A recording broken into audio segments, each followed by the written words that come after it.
আপনার নাম কি? সুমাইয়া। তো রোজা রাখছেন? তো এই বাজারে কিসের জন্য আসছেন আপনি?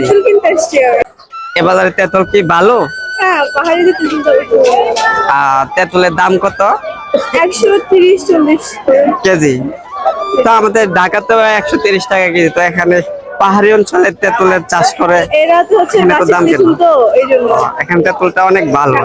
এখানটা হচ্ছে একদম এই কথা বলতে হচ্ছে কাঁচা তেঁতুলকে সিদ্ধ করে তারপর বিক্রি করে। এখানে হচ্ছে যে একদম গাছ থেকে পাকা তেঁতুল পেরে ওইটা বাজারজাত করা হয়, যার কারণে এখানকার ভালো ধরে নিতে পারি আমরা। তো এ বাজার কিসের জন্য বিখ্যাত একটু বলতে পারবেন? পাহাড়ি বাজার হিসাবে বিখ্যাত। পাহাড়িদের কি আছে এখানে সব ধরনের বিখ্যাত? তো বলতে কিছু একটা আছে, তাই না? আমি অতটা জানি না আসলে, এটা পাহাড়িদের বাজারের নামে এটাই জানি। আচ্ছা, আমাকে আচ্ছা।